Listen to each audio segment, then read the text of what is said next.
Gulat at napatakip ako sa bibig ko.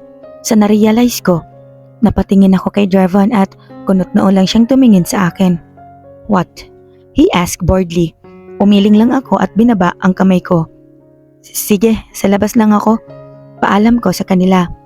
Samahan ko na siya. Pagpepresenta ni Sight, hindi ko na sila pinansin at tuluyang lumabas ng kwarto. Nagtuloy-tuloy lang ako ng lakad at pumasok sa elevator. Hanggang ngayon ay nakasunod pa rin sa akin si Sight pero hindi siya nagsalita. Pinindot ko ang button papunta sa rooftop. Sa tingin ko ay kailangan ko ng sariwang hangin sa mga oras na ito. Pagdating ko sa rooftop ay agad akong naupo sa upuan. Mabuti na lamang ay may upuan dito. Tambayan rin talaga kasi ito ng mga empleyado. Akala ko ba I should stay away from you? Bakit sumunod ka pa sa akin? Pagbasag ko sa katahimikan, narinig ko ang malalim na pagbuntong hininga niya. Bakit puro bangas yung mukha mo? Nakipag-away ka? Tanong niya at hindi pinansin ang sinabi ko. Ano naman sa'yo? Inis na sabi ko. Galit ka ba? Tanong niya habang nakatingin sa akin. Hindi. Nagbuntong hininga na naman siya at hindi na sumagot. Hinahanap ka ni Rio. Sabi ko sa kanya, sumandal ako sa upuan at tumingala sa langit. Really? Where is she? Bisitahin natin. Sagot niya. Lumunok ako at pinikit ang mga mata ko. She's in ICU.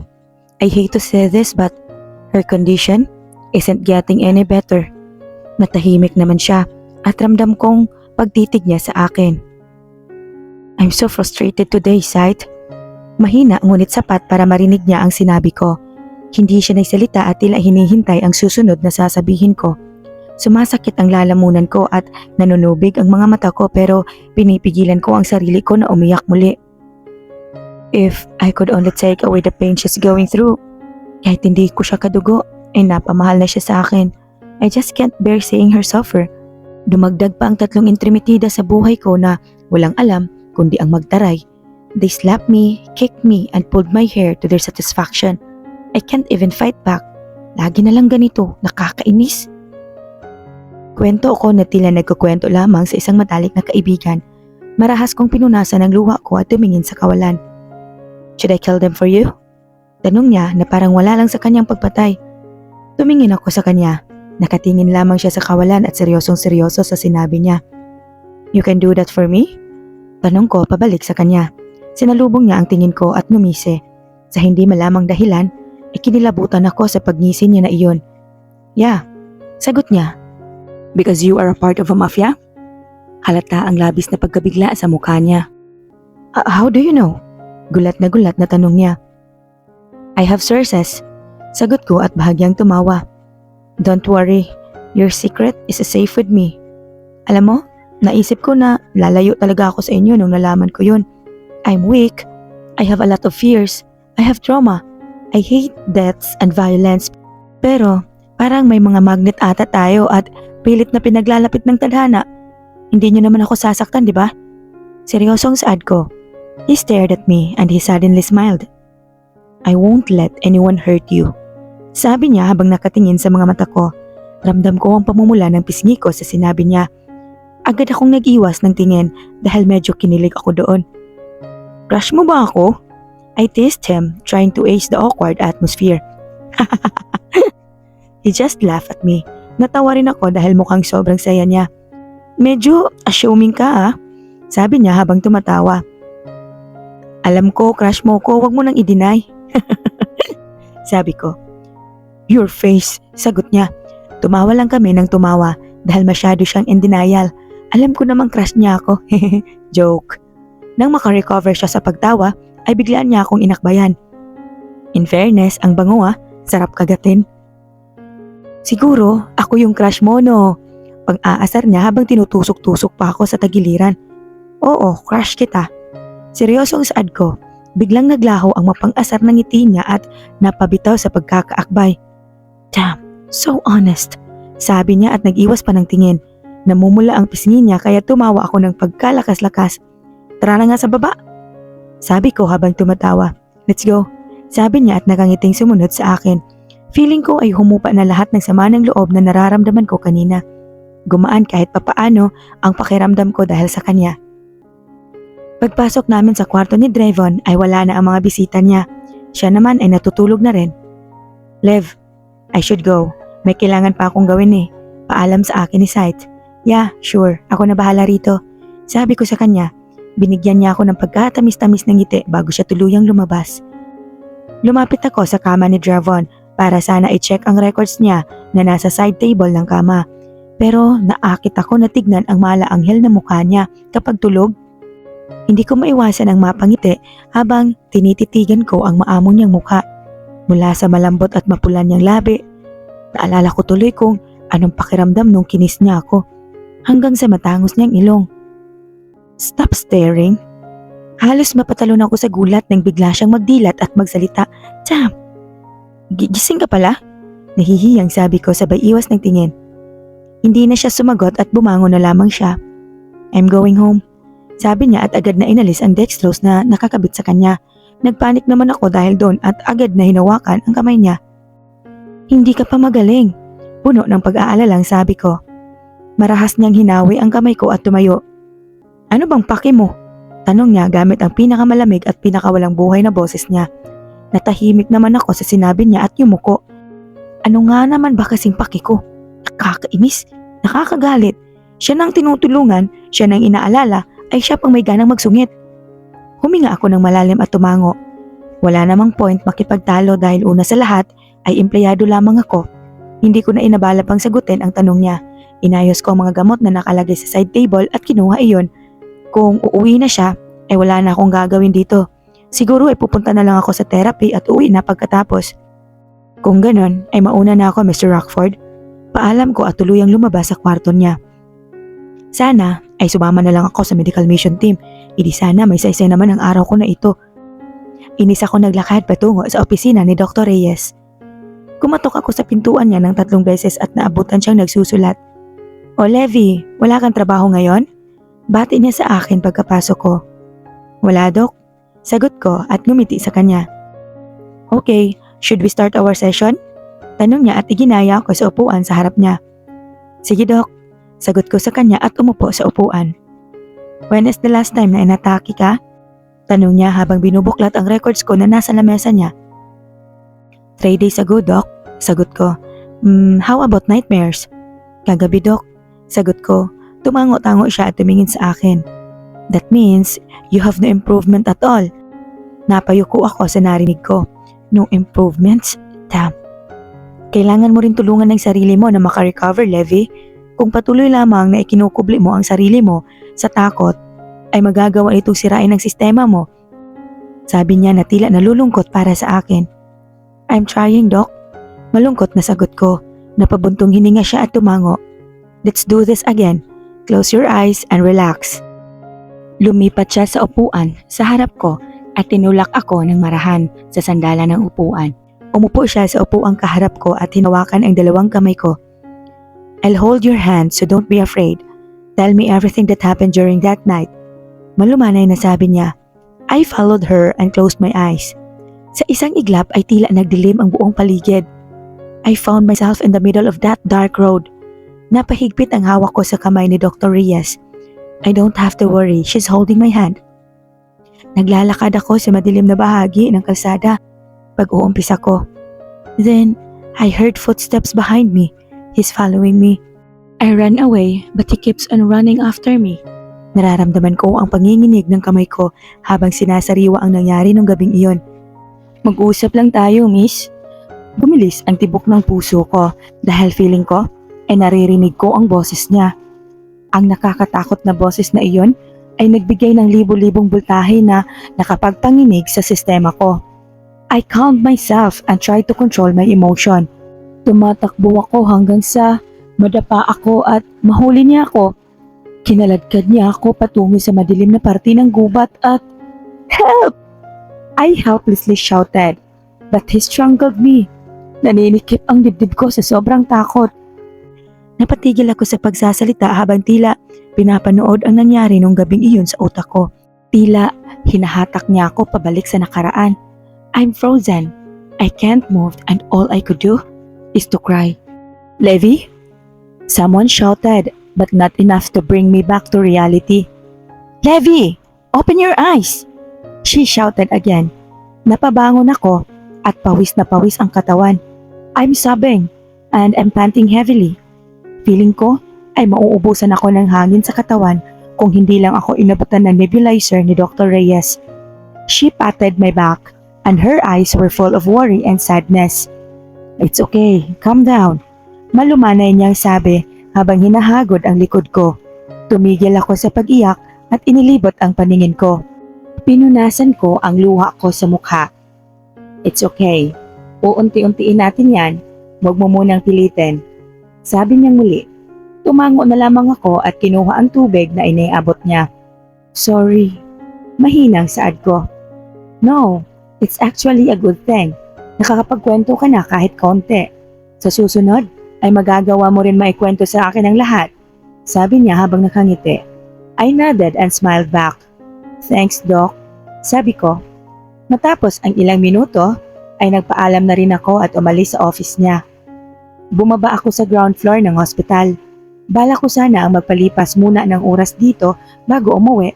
Pero pagdating ko sa ground floor, ay nakita ko na tila nagkakagulo ang lahat. Kunot na akong inilibot ang paningin ko. Ang mga nurse ay nagtatakbuhan, pati mga doktor. Tumingin ako sa entrance at nagulat ako nang makita ko ang sunod-sunod na pagdating ng ambulansya. Hinatak ko ang isang nurse na tumatakbo at mukhang naiirita siyang tumingin sa akin. Anong meron? Tanong ko. May gumuhong building, marami ang sugatan at marami nag-aagaw buhay. Kilos na, sabi niya at tumakbo na. Napanganga ako nang makita kung gaano karami ang pinapasok nilang taong sugatan. Dugo. Napaatras ako sa kinatatayuan ko. Nakakabingi ang iyakan, ang sigawan at pagdaing ng tulong. Hindi mabilang ang mga sugatan at tuloy-tuloy pa sa pagdagsa ang mga pinapasok nilang stretcher na may pasyente. Aligaga ang mga doctor at nurse at halos hindi magkamayaw kung sino ang uunahin. Naramdaman ko ang pag-ikot ng paningin ko dahil sa dami ng dugo na nakikita ko. Nanlalamig ang katawan ko at wala sa sariling napaatras ako. Ngunit natigil ako at napatingin sa isang batang sumisigaw. Tulong! Yung mama ko! Sigaw ng isang bata. Yung asawa ko, buntis siya. Parang awa niyo na unahin ninyo siya. Iyak naman ng isang lalaki. Walang lumalapit sa kanila. Napanganga ako nang makitang nasaksak ang ginang sa kanyang tiyan ng isang bakal. Fucking shit, she's pregnant. Pero walang nurse at doctor na lumalapit. Biglang tumakbo ang bata at nagkatinginan kami. Tumakbo siya papunta sa akin. Ate, tulungan ninyo yung mama ko, please. Pagsusumamo niya, napalunok ako at muling tumingin sa ginang. Sa dami ng dugo na lumalabas sa kanya, ay baka mawala na siya ng malay. Ngunit natatakot ako na hindi pa ako makalapit sa kanya, ay mawala na ako sa katinuan. Ate, sige na po, yung mama ko tulungan mo, please. Ulit ng batang lalaki. Inilibot ko ang paningin ko at nakitang aligaga ang lahat ng nurse at doktor. Huminga ako ng malalim at unti-unting naglakad patungo sa ginang. That amount of blood is enough to make my hand shiver and take away the oxygen in my lungs. Kinakapos ako sa hininga pero pilit kong nilalabanan iyon. Nagsimula ring pumasok sa isip ko ang itsura ng dugo ang lalaki. Pero pilit ko yung isinantabi hanggang sa ma-realize ko na nasa tabi na ako ng ginang. Tulungan niyo yung asawa ko. Pagsusumamo ng asawa niya. Huminga ako ulit ng malalim at pinulsuhan ang ginang. Humihina na ang pintig ng puso niya at anumang oras ay mamamatay na ito. Buntis ba siya? Tanong ko sa asawa. Oo, buntis siya ng 3 buwan. Sagot ng lalaki habang umiiyak. Kailangan na siyang maoperahan. Sabi ko at inilibot ang paningin ko upang maghanap ng doktor na makakatulong. Nang wala akong makita, ay agad akong kumuha ng malinis na tela at nilagyan ng kaunting pressure ang sugat nito. Just keep her awake, tatawag ako ng doktor. Sabi ko at tumango naman siya. Muli akong naglibot ng paningin at tila nabuhayan ako nang makita ko si Stephen. Steph! Sigaw ko sa kanya at agad naman siyang tumakbo palapit sa akin. Steph, she's pregnant. Kailangan na niyang maoperahan ASAP. Sabi ko, tumango naman siya at agad na sinuri ang babae. Bring her to operating room. Utos niya sa mga nurse sa likod niya. Agad namang hinawakan ng wheelchair at isang hakbang pa lamang ang nagagawa namin nang may dumaang isa pang stretcher sa tabi namin. Doc Stephen! Sigaw ng isang nurse. Lahat kami ay napatingin sa kanya. Emergency operation! Sabi niya kaya't napatingin kami sa nakahiga sa stretcher. Siya ang CEO ng building na nag-collapse. Sabi ulit ng nurse. Agad namang chinek ni Stephen iyon. It's not that bad. Kailangan kong unahin itong isang to. Buntis siya. Sabi niya sa nurse. Si Dr. Travis na lamang ang pag-operahin mo sa kanya. Sabi ni Stephen at agad na hinawakan muli ang stretcher ng buntis na pasyente. Maglalakad na sana ulit kami nang may isang nurse ang dumating at hinarang kami. Doc, ready na ang operating room para sa CEO. Sabi ng nurse. Prepare me another operating room. Sabi ni Stephen. Doc, isa na lang ang available na operating room. Lahat kami ay napatigil sa sinabi niya. And it's for the CEO. Sagot ng nurse na nakahawak sa sinabi nilang CEO. Bumilis ang tibok ng puso ko sa naiisip ko. You wouldn't do it, right? Alam niya ang priority. Hindi naman niya siguro pipiliin ang CEO, di ba? Napatingin sa akin si Stephen. Umiling ako sa kanya upang iparating na huwag niyang gawin ang nasa isip niya. But every hope I have for him fell apart when he slowly pulls his hand away from stretcher. Don't tell me, uunahin mo yan. Inis na tanong ko. Miss, this is a protocol from Rockford to prioritize the CEO. Sagot ng isang nurse. Don't do this, Steph. I said to him almost pleading. Sorry, mahinang sabi niya. Nakita ko ang lungkot sa mga mata niya. Ano? Uunahin niyo yan kaysa sa asawa ko? Sigaw ng lalaki. Steph, ikaw na nagsabi na hindi ganun kalala ang sitwasyon ng CEO. Please, buntis siya. She needs it more. Pagsusumamo ko, nagbabadya na rin ang pagdulo ng luha mula sa mga mata ko. Nag-iwas siya ng tingin sa akin.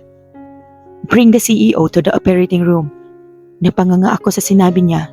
Sa isang iglap, ay agad na tinakbo ng mga nurse ang stretcher ng CEO. Paano ang asawa ko? Dahil ba wala kaming pera ay ganito ang gagawin niyo? Sigaw ng lalaki. I just stared at Stephen. Disappointment and anger is all I ever felt for him. Bahagya siyang yumuko at tumalikod na siya sa amin. Tinanong ko siya hanggang sa mawala na sa paningin ko. Nurse, yung asawa ko, paano na? Sabi ng lalaki habang umiiyak. Hindi ako makapaniwala. Sobrang sakit. Umiiyak ang asawa nito, ganon din ang bata. Inawakan ko sa kamay ang buntis at pinulsuhan siyang muli. Humihina ang kanyang pulso. Need help? Napatingin ako sa dumating at nakita si Dr. Travis. Mukhang kagagaling niya sa medical mission. She needs to be operated, ASAP. Sabi ko, tumango siya at agad sinuri ang buntis.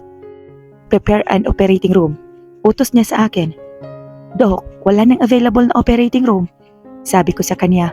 Napatigil siya sa ginagawa niya at napatingin sa akin. Tumingin ulit siya sa buntis at unti-unting binawi ang kamay na nakahawak rito. Just keep her alive. Gagawa ako ng paraan. Give me 10 minutes. Sabi ko, kunot noo siyang tumango. Babalik ako. Sabi ko sa kanya, wala na akong inaksayang oras at agad tumakbo paalis. Siya lang ang naiisip kong makakatulong sa akin sa oras na ito. Sumakay ako sa elevator at agad na pinindot ang pinakamataas na palapag. Pagkarating ko doon, ay agad kong tinakbo ang opisina niya. Huminga muna ako ng malalim at tuluyang pumasok rito. Naabutan ko siyang nakaharap sa laptop niya at abala sa kung anong tinitignan niya doon. What do you need? Malamig na tanong niya. I need an operating room. May babaeng buntis sa baba at kailangan na niyang maoperahan. Sabi ko sa kanya. Sinarado niya ang laptop at diretsong tumingin sa akin. So? Tanong niya. Wala nang operating room. Ang nais ko sana ay unahin ang buntis kaysa sa CEO. Hindi naman ganun kalala. I can't help you with that. Sagot niya. She badly needs it. Pigil na sabi ko. The CEO is one of our stockholder. She needs to wait for that operation to be done. Walang emosyon na sagot niya. Mamamatay ang babae kapag hindi siya naoperahan. Hindi ko na napigilan ang sarili ko at nasigawan na siya. Mas lalong lumamig ang mga mata niya. Pabalang na tumayo at lumapit sa akin. Business is business. We only care about money. Lady, bulong niya sa tenga ko. Para akong pinagsakluban ng langit at lupa sa narinig ko. Nag-aksaya lang ako ng oras at panahon para sa taong katulad niya. Walang puso.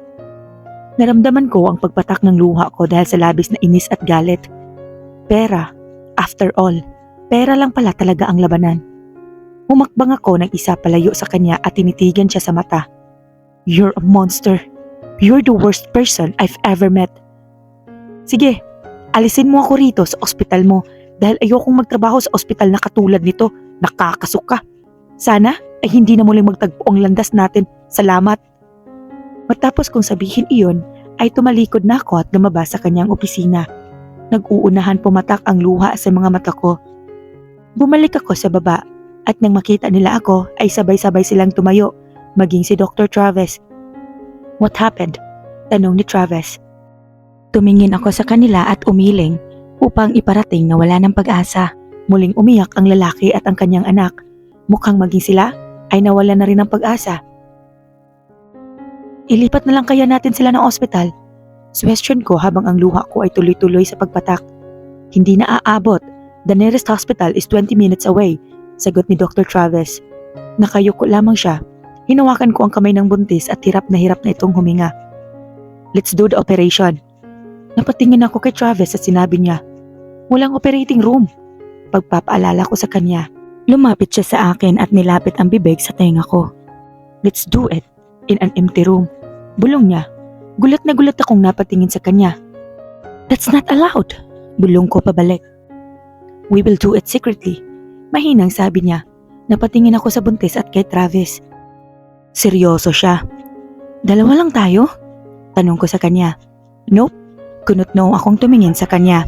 Sinundan ko kung saan siya nakatingin at nakita ang 3 nurse na naglalakad palapit sa amin. They smiled at us at ang isa ay kumindat pa sa akin, si Riley. Let's do this. Mahinang sabi ni Riley. Pagkalapit nila sa amin, mukhang excited pa siya sa gagawin namin. Sigurado ba kayo rito? Kinakabahang tanong ko. Trust our beloved Travis, Lev, sabi ni Madison. So, what do you need, Doc? Masayang tanong ni Sam. Blood, tools, forbidden iodine, and gloves, sabi niya. Lahat yan meron sa sasakyan, except for the blood, sagot ni Madison. Leave the blood to me, ako nang kukuha, sabi ni Riley at agad nang tumalikod. Let's go, Doc, sabi ni Sam at nagsimula ng hatakin ang stretcher. Kuya, ililigtas namin ang asawa niyo, kalma lang kayo rito, sabi ni Madison sa lalaki. Tumango naman agad ang lalaki habang lumuluha. Maraming salamat, sagot nito.